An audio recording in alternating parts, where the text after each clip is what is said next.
Welcome, everybody. Happy Thursday, and thank you for joining us this evening. My name is Kate LoConti Alcocer, Executive Artistic Director at Irish Classical Theatre Company, and this is the third session of our free and live Zoom Talkback series. This series is our first foray into live programming. Everything else has been like very recorded and produced. And so we are happy to also give a little bit of live programming as well. And it's wonderful to see everybody. So if you're just joining us, please go ahead and mute your microphones. But we love to see the videos. So please keep your videos on if you choose to do that. At the bottom of your screen, there's the little chat function. So we just asked you to throw your questions into the chat box. It's very informal, it's very fun. We're just looking to gather for about a half an hour and ask questions and see what else we can find out about CMARCs. I want to give a special shout out to Planned Parenthood of Western New York Teen Reality Theater troupe, who are also joining us this evening. So we have some really smart and with it teens with us this evening. So hopefully we'll have a really exciting discussion. So this is our third session in the series. We had Chris and Kristen, who are also on the call tonight, do our first talk back. And on this past Sunday, we had our dramaturg, Katie Mallinson. And tonight, it is my honor to introduce you to our CMARCs director, Fortunato Pezzimenti, and our CMARCs filmmakers of Pan American Film Division, Travis Carlson and Meg Gonsalves. Welcome, everyone. Hi, welcome. Hi, thank you. So let us just start right off by saying thank you for joining us this evening. And I've got a question just to start things off for Travis and Fortunato. This was your first collaboration together. You had never met actually before this summer. So maybe we could start off with just a few thoughts of how you both liked working together for this new partnership that formed this summer. I loved it. I think Greg had talked to me about a couple of companies that would be interested in doing the filming. And so we actually conducted interviews, the Zoom interview. And I just found Travis to be sensitive, very intuitive, and I know it was difficult over Zoom to kind of find that, but there was something about the relationship, and often it is very intuitive as to how this might work out. And so I had been leaning in one other direction before the actual interview based on some of the work. But then after talking to Travis, I was really sold that this would be the right relationship for the project that we have. And I'm happy to say, as I look at the result, it was a great decision. Wonderful. Wow, how nice. Thanks. You're welcome. I'll send you an invoice for sure. Yeah, it wasn't bad at all, just like I wrote. I mean, of course, all the feelings are mutual, but from my point of view, yeah. I mean, I think I should start the story a few years ago. I watched Golden Boy, and I'll just say really quick, I didn't know until like a month ago that Fortune even directed Golden Boy.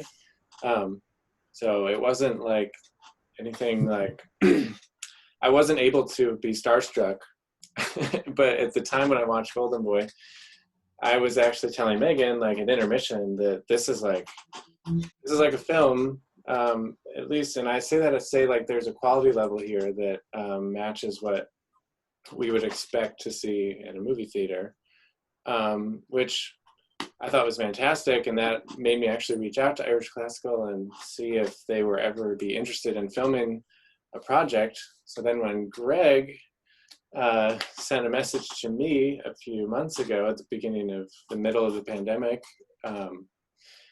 I was like, well, wow, you're finally getting back to us. And that wasn't the case at all.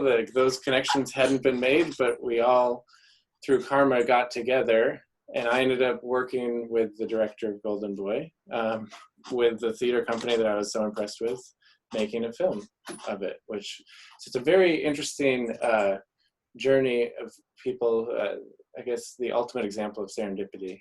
But anyways, yeah, so Fortune, his behavior was extremely easy to work with. I mean, he was very collaborative and just sort of got out of the way if he could for things that he maybe didn't know a lot about, instead of trying to pretend he did. Asked a lot of questions, and really empowered my like small amount of expertise to do like its little job in its own little corner, and he handled the rest of the show. So it was great. And we edited together.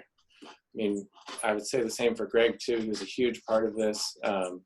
And I love both of them and the whole crew. So it was fantastic. Just wonderful. I apologize. I didn't mention that also on our call tonight, we have our production manager of Irish Classical, Greg Natale. Greg, just go ahead and wave your hand so everybody can see you in our sea of boxes. And we also have our director of development, Cassie Cameron, who is working the controls in the chat box here. So thanks to our other ICTC family for joining this evening. Greg was instrumental in the shoot, instrumental in connecting Fortunato and Travis. He was there every single day. He helped with all the behind the scenes stuff and helped with editing and everything. So Greg, we pipe in with a question or two or an answer if anything strikes you. So thanks, guys. So we've got some questions here in the chat box already. Yes, our other talkbacks on Sundays are at 2 p.m. And you know what? Who knew that the Bills would be doing so well? But we put them during our show times. So like 7:30 in the evening and 2 p.m. on Sundays. So something to keep in mind for next fall, for sure. But all of the previous sessions are on our YouTube channel if you're interested in seeing the talkbacks that have already occurred. So we've got a question here from Reagan. What was it like filming a play like Sea Marks? Were there any scenes that were difficult to film, or what were the easier parts of filming? Great question, Reagan. That's a great question. Mm-hmm. Do you have an idea, Fortune? You want me to go? Yeah, if it has to do with difficulty of filming, why don't you start on that? Yeah. The first scene. Yeah. How's that for passing the buck? So Megan mentioned the first scene. The first scene of the play on paper is really like 5 scenes. It's everything of all the letter writing until they get to the cemetery, for those of you who've seen it. And so it's almost its own act. It's like a third of the play. So from volume of just like of a scene, that was difficult. But from a technical point of view, it actually wasn't the like craziest. I found the most difficult stuff, especially in the edit room, was when we had a lot of great footage. There's a few times where we had like 6 different variations of like an entire scene, which might sound like a blessing, but it's also like ends up being like 7,000 ways the scene could play out. And so there's a lot of decisions that have to be made and a lot that you're trying to keep in your brain at the same time. So just be specific, that was it was the first or second scene when they were in Liverpool together. Kristen's wearing like a blue top. We covered that a lot. It was also one of the first scenes we shot on one of the days, so everyone was kind of getting the rust knocked off, and it's tough on the edit side. But and I'll just say really quick, the funnest part was Mark Davies and I, who is the cinematographer, co-shooter, we both operated cameras. During the fights in the second act and arguments, we got to both just go on handheld rigs and like move intuitively and like right next to them. I mean, we were like meter meg away from the actors, and they were just so charged up, and there was so much like momentum, and it just felt like we were actually all playing together as a dance rather than this wall being up like, cameraman is ready on the tripod to shoot the whole scene. Go ahead, actor, do your thing. It was just, in this case, we were feeling each other, and that was the most fun.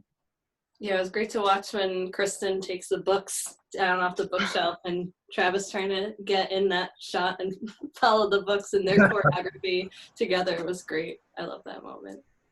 Yeah, the first scene created quite a bit of angst for all involved, I think. I know with actors and myself. But as it turned out, I just think it turned out really beautiful. And just showed, I think, the extraordinary skill level of Pan American and also our actors in putting that together. It's seamless, you know, with sound and the way it shifts. And there is, if you notice, I always compared this production to a flower opening up very slowly, slowly, slowly, slowly. And I think that's the way the play starts. And, you know, you have that long 2-page monologue at the beginning. And then the pace starts to pick up, and then you see how it was filmed when they start to talk about the storm at sea, and Colm is writing quickly, and it's cutting back to Timothy, and then back to Colm. So that kind of energy reflected the energy of the emotional attitude and the context of what was going on. So that was it did create quite a bit of angst going into it, but I think the outcome was really terrific, actually. And I think, Kate, I have something to add to that too. There was a technical problem that it is fun to remember. We had a piece of equipment, the dolly that held one of the cameras, and the dolly moves on that a cart moves on this railroad track basically. We had the squeakiest wheels in all of Western New York, possibly east of the Mississippi. And so we tried every kind of lubricant known to man to make them quiet. And what worked best was pledge wax for cleaning, you know, wood surfaces. So anybody who walks into the theater in the next 4 or 5 years is going to slip and fall down because we have 5 cans of pledge sprayed on the floor right now. hey, Katie, you better check your insurance policy. I know, right? Love these behind the scenes little yeah. But you know, another difficult scene from my perspective from the storyline is the end of Act 1, which was scene 6, I believe. And it's very complicated with various actions and shifts in the action. So for me, that was a real challenging scene. I remember when we got to the end of the night, we were there ready to work that scene. We looked at each other and said, no, we have to be fresh for this scene. Let's not take that on at 9:30, 10 p.m. at night, you know. So that was a challenging scene, I thought. Mm-hmm.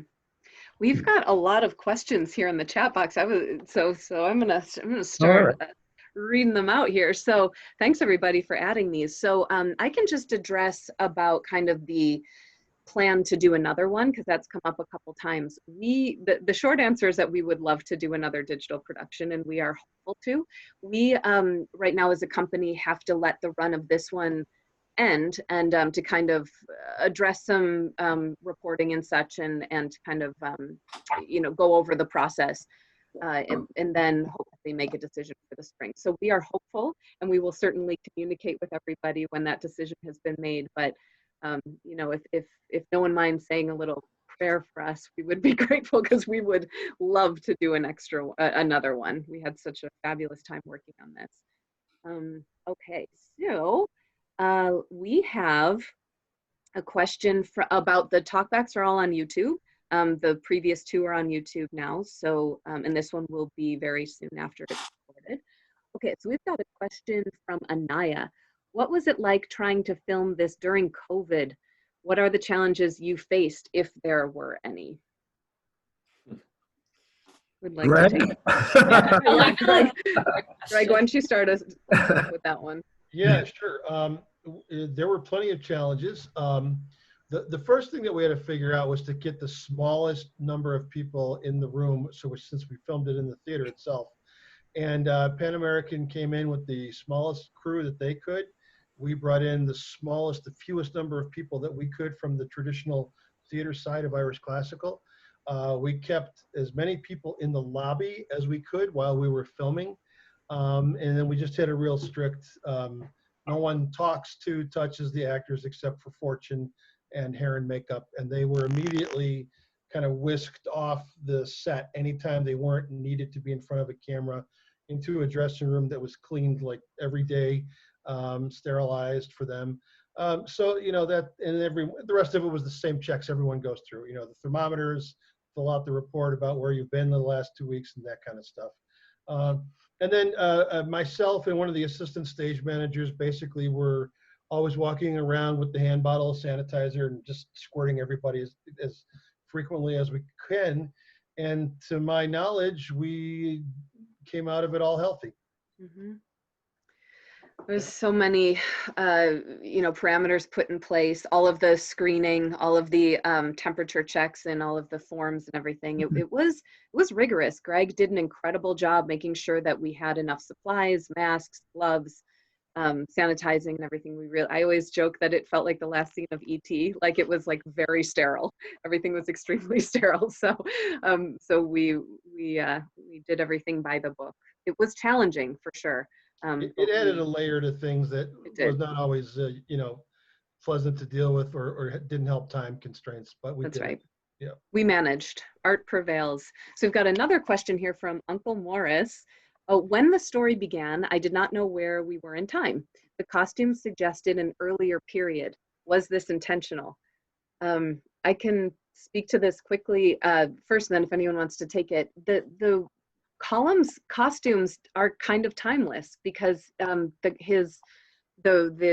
garb for fishermen hasn't really changed since the early 1900s, really, and so that didn't really set him in a time. But the play is set in the late 70s. If anyone would like to jump in. Yeah, I think it has copyright in 1982 at some point, but it's basically the 70s that we live. So a question here from Katie Collins. Hi, Katie. Good to see you. I love how you directed / shot the scene where Colum eulogizes his father, shot from behind him. I felt like I was next to him. How did that decision come about? Yeah, great question. So for that whole scene, I mean, working backwards from the actor, Chris Kelley, sort of requested, it's a very difficult scene. He requested, I think, only like 3 takes, or at least as few takes as possible. And so through the whole play, I might just give you a little insight. We shot it over 4 days total. And those were like 8-hour days, or 8 to 10 or something. And then our crew had about 7 people. But knowing that we had very few there, we were always shooting with 2 cameras on every single time any performance happened. There's 2 cameras. The idea being that if magic is happening, we can always cut away to support it to the other actor, and give a sense of continuity of performance, which is pretty unique. I mean, most movies, if you were just shooting a film, it'd be a single camera for the most part. 80% of movies are that way. So all that to say that knowing we were doing very few, we said what are our top 6 shots in order for him to perform it 3 times. And one of them for sure was that behind the back. I mean, by that point, we had started to really like the idea of seeing the play sometimes through the point of view that's not obvious, and to ask ourselves what that means. You know, because then as the audience ourselves watching it, you say, why am I looking at this behind, and what new thoughts? So to me, that sort of represents, we're watching him at the Wednesday afternoon club. It's not so much about his story, but it's about him being a fish out of water and presenting something.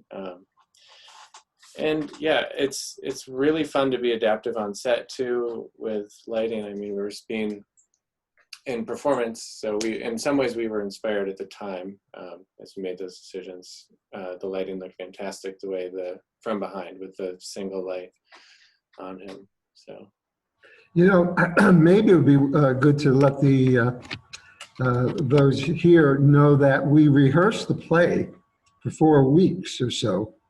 And then, of course, Pan American came in at some points to observe.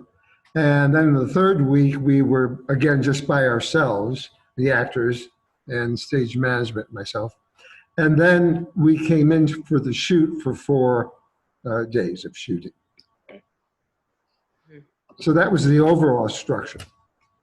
Our process too, Mark and I sat down with a single camera that had just recorded the blocking of the whole show all the way through. And we spent many hours just watching that and designing shots around it to most efficiently, where can we position cameras that make them useful for an entire scene? Because we generally wanted to run long portions to more simulate what it would be like in a live performance where they're running through a long thing. That was a big request Irish Classical had up front, was how can we let this feel like it's a theater performance and not just cutting every few lines to switch it. And so we tried to set up, that's why the dolly cam became a big part of it, so that we had this fluid camera that could respond when the blocking changed on the fly without needing to reset up a tripod. So we came into it with a package of strategy, and generally we're following that as a blueprint, but being receptive to stuff on the fly too. So it was a little bit of improv and a lot of on the camera side. I don't think there was much improv acting.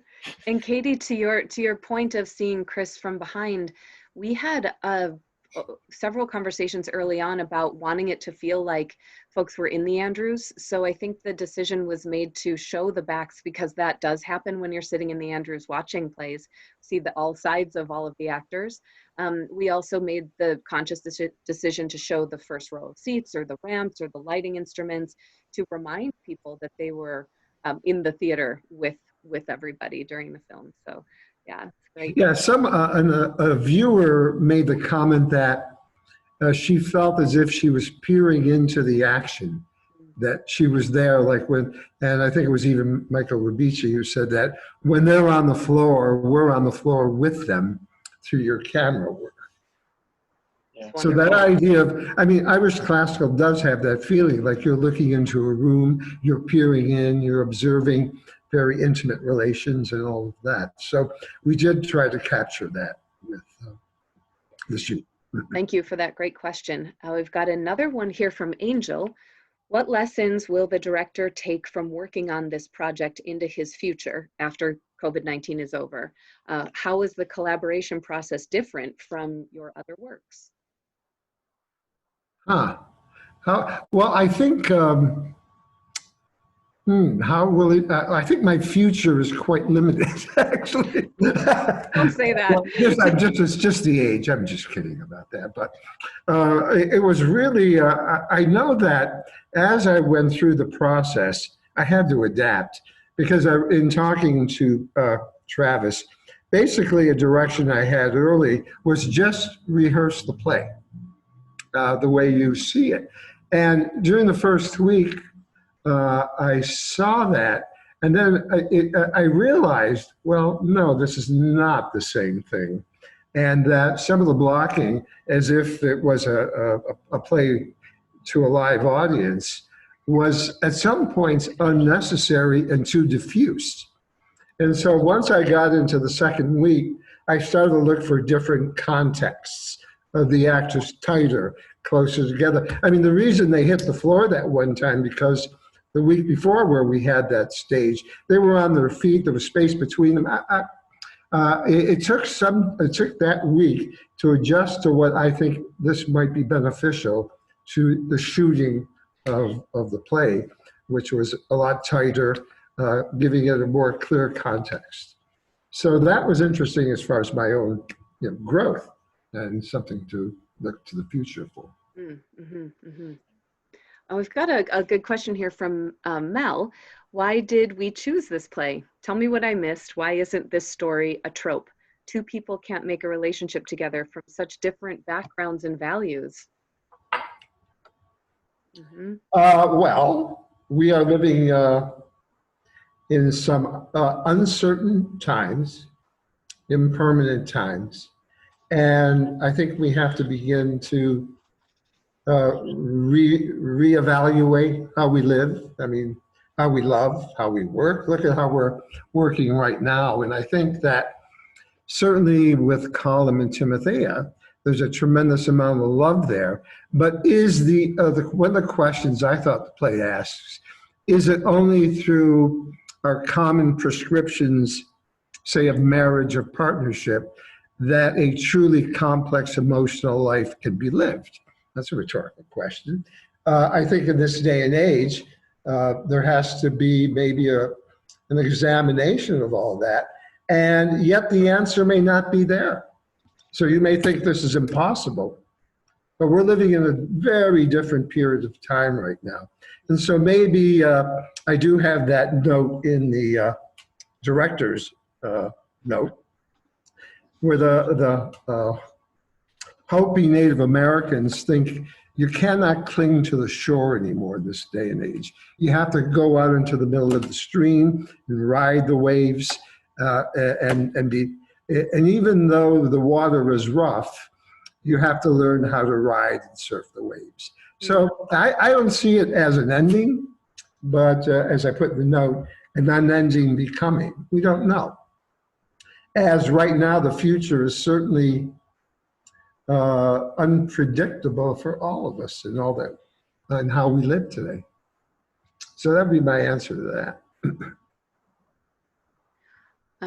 To piggyback on that a little bit too, we really felt there, now is a period of isolation.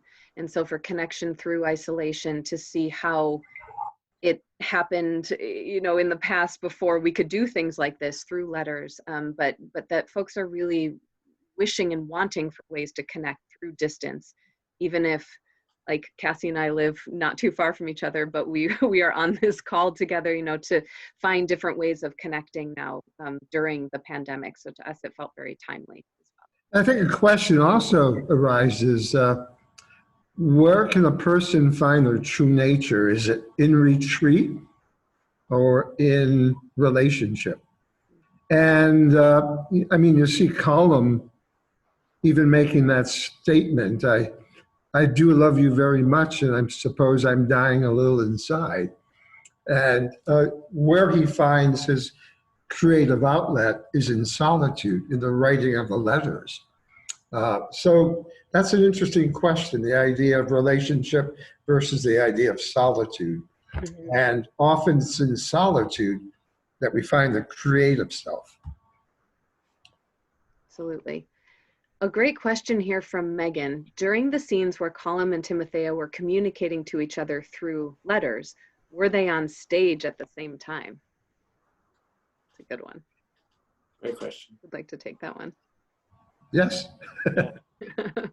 In fact, Travis did that beautiful move at the end where the camera comes around and you see both of them there. That's lovely, lovely, just beautiful. Yeah, that was an interesting decision we had to make, or we had the opportunity to make, is so it's staged with them at separate corners of the theater, but with film you don't have to reveal that they're both on the same set. They could be in their own soundstage far away,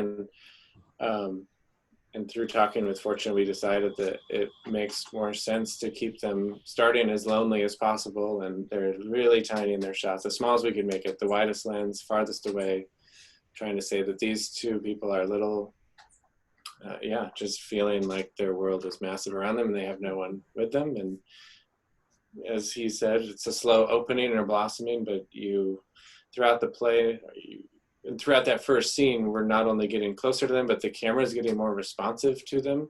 Right. If you look really closely, like the first few transitions, the camera is just locked down and the characters move in it, but the camera doesn't respond to them until they start getting warmed up. Then the camera starts to move with them, and then it starts to get closer. And eventually it gives you the impression that they're speaking to each other and finishing each other's sentences, and finally we connect them. So that was the scheme of that, but they were in the same spot, and I love the decision to keep them isolated and work at, try to have some intention behind the point of view.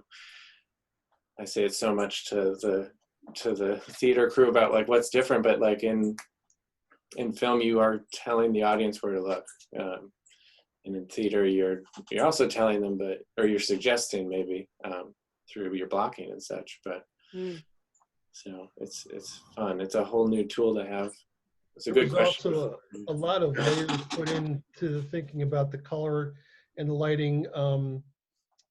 Jason Clark, our lighting designer, I think did a really fantastic job of giving the two different worlds very different feels. With lighting and texture, you can actually give texture to lighting, and how to frost it so it wasn't as harsh for one as the other. So I think that added a lot to that feeling of them being in separate worlds too. Totally. We have a bunch of questions in here, and I'm looking at the time. It's been about a half an hour, so if anybody needs to head off, that's no worries, and thank you for joining us. But we'll stay on for another couple minutes if Travis and Fortunato are okay with that. I know we've got a bunch of students here too, and we really want to get to your questions. So I will answer the ones that are kind of more direct, or ask the ones that are kind of more directed toward the production rather than things that we are looking for in the future or the outcome of this play. However, there's a question from Darnice here. Do you know what you want to do in the future with more plays, etc.? Darnice, we hope we can continue to do digital productions and certainly more digital programming. We don't know what's going to happen, right? We would love to return to live programming, but in the meantime, we will look to do more digital programming just to keep the connection going and to keep making art. It's a really fun thing that we happened upon with this collaboration and this new medium. So we'll hope to do more of them. Barb has a question. I thought that the physical setup of the ICTC stage, i.e. Theater in the Round, or if you will, in the square, greatly facilitated your ability to successfully film C-Marks as opposed to trying to film the same play on a traditional proscenium stage. What are your thoughts, Fortunato and Travis? Did the Theater in the Round really lend itself to the telling of C-Marks? Yeah, if I could jump in real quick, 100%, so much more helpful because we could have just so much more flexibility in the behind the scenes stuff. We could have cameras not only on the stage like you could in a proscenium, but we had them right in the first aisle and we had them in the second row and third row, but we're right next to it. We're in that sort of golden spot where you would want to film if you had total control to pick, you know, if you were shooting a movie. So way easier in a proscenium. If they have a big stage and gap that you're stuck with, how do you reconcile that? You'd almost want to build a new floor out if you had the budget for it, and the Andrews already has the floor built. So yeah, very, very receptive to that. Fortune, this is a great question for you from Dalton. How did you, as a director, work to bring out the relevancy of this story to our current lives and to bridge the gap between past and present, the British Isles and Buffalo? Wow. I think what started to happen for me is I came across a book, Solitude and the Creative Life. And just at this time that I was doing this play. And I'm also, in my own life, living in solitude, living alone. And I noticed certainly that now some percentage, like 27% of our population may live alone as opposed to maybe 7% 20 years ago. So the whole idea of how to live in isolation and live alone and how to find connection and how to find what Fenton Johnson talks about is the center of beauty. And I think that was the quest. Within C-Marks, it certainly lent itself, and it was total happenstance that I had looked at this book. And I was also influenced by a rabbi, a book called Majesty and Humility, where he talked about essentially we all live with loneliness. It's part of the human condition. But yet it's something that sometimes can send us into depression as opposed to examining it, looking at it, putting it off to the side, and moving on with your life. So this idea of isolation and connection was resonating with me personally as I encountered C-Marks. Wonderful, wonderful. Thank you, Fortune. Mm-hmm. We've got one more here. This is maybe a little bit more for Chris and Kristen, although, you know, anybody can jump in, but if you don't mind, Chris and Kristen's adding to this one, since you're on the call. What was it like for the actors to do a project that mixes the lines between theater and film? How did you find the balance between styles of theater acting and film acting? I ask this thinking about the close-up shots in the play where a lot more subtlety would be needed than a usual theater performance. Great question.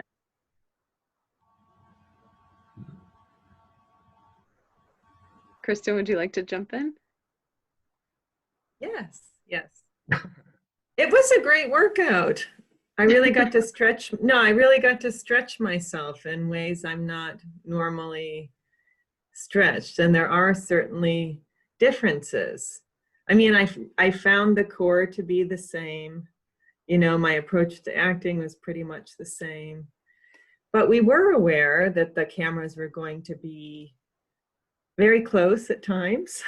So we worked from the beginning with Fortune to make sure that the whole play was very rooted in us. You know, so that we were never performing or forcing it. You know, we were just able to sit in it. And I've said this before, but I'll say it again because Travis and Megan are here. They created such a wonderful environment for us and made us feel very safe and comfortable. So while it did take a lot of concentration to find each other through the cameras, we did always feel like the crew was rooting for us and there for us as a support. I mean, they really aided us and helped to bridge the gap for us from theater to film. So I'm really grateful for that. And we did feel like a team at times. I'm glad you said that, Travis. At certain moments, it felt like, yeah, we were all the ensemble doing the play together. Agreed. Thank you, Kristen, for chiming in. We're happy that you're on the call. Kristen, Tripp, Kelley, everybody. Timothea. Thanks for... And I think Chris is here too. I saw him. Hi, Chris. So we've got 2 more questions here. So Megan's I can answer. Are there traditionally only 2 actors written into this play, or was this an adaptation made for the pandemic? Such a great question. We did the play as written. There's 2 characters in the play as written by Gardner McKay. However, one of the reasons why we chose it, one of the many reasons, was because there were only 2 people. So it really pared down on the number of people connected to the project. And then a great question from Tony. This is for both Travis and Fortune. What were the biggest differences from your point of view when changing your play and film director hats into your editor hats? So when you got in the editing room, how did it change? Well, I would say, as I'm looking at this, how do you capture the heart and soul of the scene and the character? I know I've talked to Travis. I mean, I've never directed a film per se, but I certainly have watched quite a few. And I did have a feeling about when you're watching a film, and I've talked to Travis about that, you look into the eyes, and the eyes is the mirror of the soul. And also you look I look at the support of the breath, which sustains the inspiration. And Travis, is there anything you want to say about that? So I would say to Travis, I would probably lean on, at some points, this play is so beautiful that you can actually hold, and there are moments where we did just hold on the face and just follow the eyes and the story and the heart. So it became a question of how does the filming support the simplicity of the piece? Mm-hmm. We talked a little about that, so that nothing becomes extraneous, or we're showing off our skills or our toys, whatever. No, I think, and I love that about Travis, because even in the beginning scene, I noticed that we had cut away a lot of cuts just to there's a line by T.S. Eliot in 4 quartets I have in my mind all as we do this work. It's a condition of complete simplicity. Yeah, I think, I mean, for me, it was I guess sort of just a lot like the acting dialogue we just had, like the edit, you know, the first rough cut I did, I was so overwhelmed with like the technical weight of so much, you know, information, decisions, and I was just trying to like represent like what was shot. But then when we did a second pass with Fortune and Greg in the room together, it was so much more about like, what does the story support? Like, what is the meaning of it support? And you, in the same way that Kristen said, you can't push as much on film, like, you know, you can't get away with a performance. Like, we had to just always be checking the edit too, that it wasn't trying to force a feeling that wasn't coming from the inside.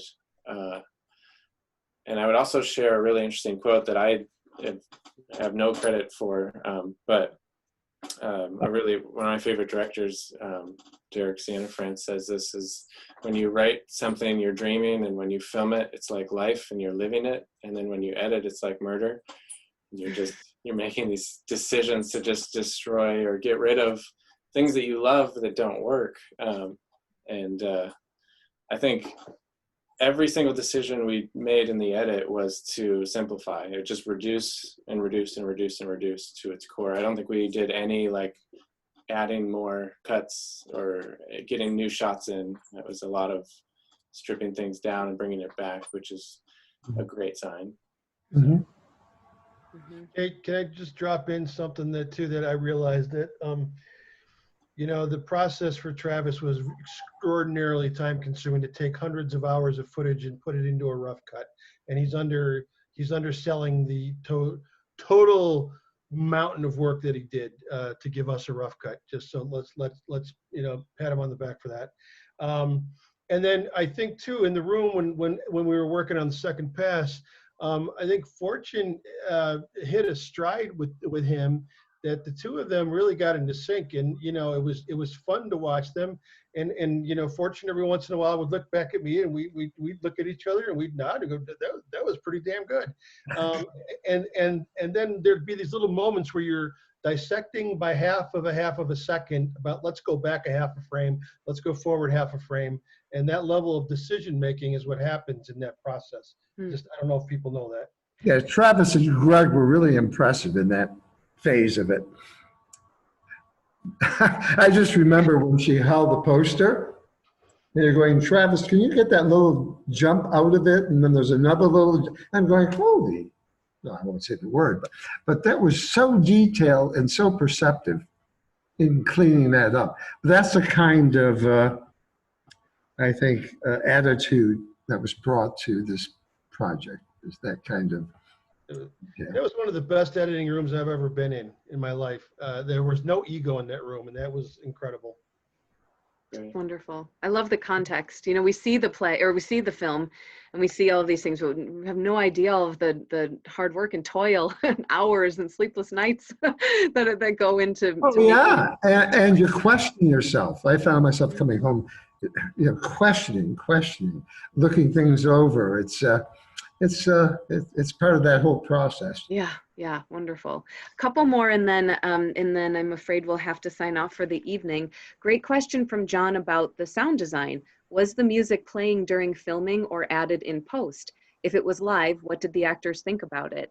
So it was added in post, but the interesting little tip or tidbit is that the sound design actually was different in the beginning, and it was created for the kind of rehearsal and sort of like theatrical version of the play. But once it was in editing and everything, it just seemed like a more simplified sound design would help kind of buoy the action and the simplification of the story and relationships. So that delicate piano and all of that was so gorgeous, and it really, it's almost like you don't know it's there, but you just feel it. And for Tom McCarr, our sound designer, our resident sound designer, you feel the same way when you're watching an Andrews, you know, production in the Andrews. Sometimes you don't know the music is there, you just kind of feel it. So I think he did a fabulous job there.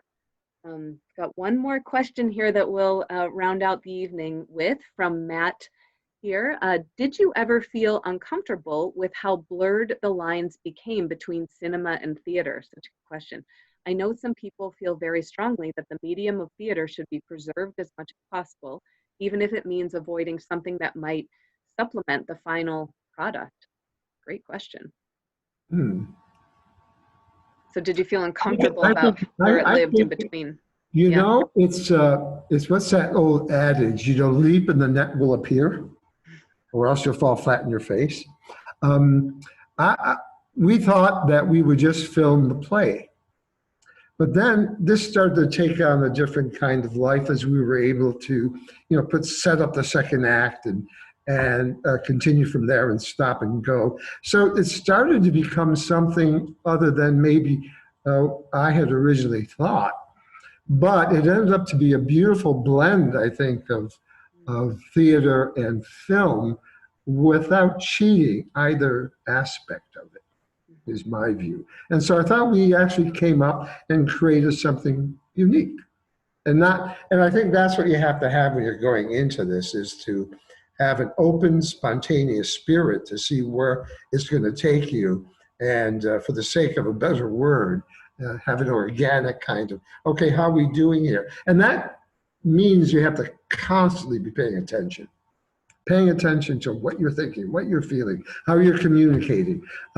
Sometimes I have this quote at the end of a rehearsal: "What's left unsaid," so that things don't build up and the stress arises out of things that are not vocalized or said.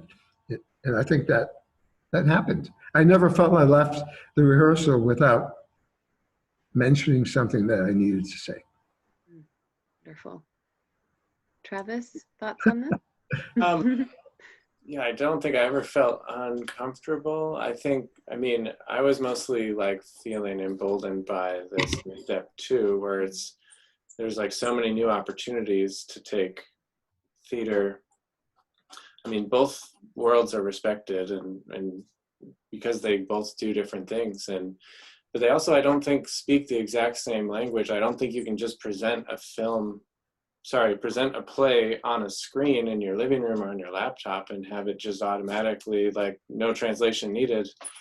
You kind of need an interpreter, and there are rules and a language developed of film that I'm so glad. I mean, that decision happened like super early. Even I remember that decision happening in the conversations with Greg as he was sort of scouting our company. It was just like, is this a camera that watches a play happen, like, or is this or the other extreme, is this just like a total film? And it's both. And I don't know what that looks like, but let's find it together. That's so exciting. And I think, like, one of my favorite things in the play is the few surprises we can give you.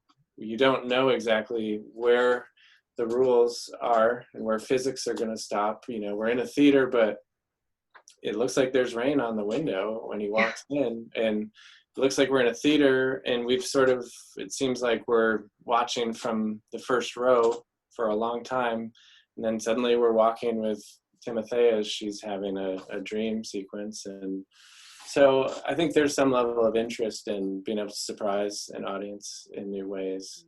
I think you should always be innovating. So I don't get too precious about, the way things used to be, as much as stand on the shoulders of giants and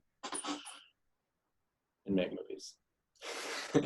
So lovely. And I feel so deeply that the two of you, and by extension the two companies, have really created a new medium, this like world between theater and film. And it's so exciting, and it's such a great discussion this evening. I want to thank everybody for your really well thought out questions. And Travis and Megan, Fortunato, Greg, and Kristen and Chris, thank you so much for joining us. Please, everybody, join me in giving them a nice round of applause for joining us this evening. And thanks to everybody who decided to join us this evening as well. Got one more talkback session on Sunday with the designers, and a whole weekend left of CMARC. So if this sparks your interest, check it out again, or certainly spread the word to your friends. And thanks for all of your support.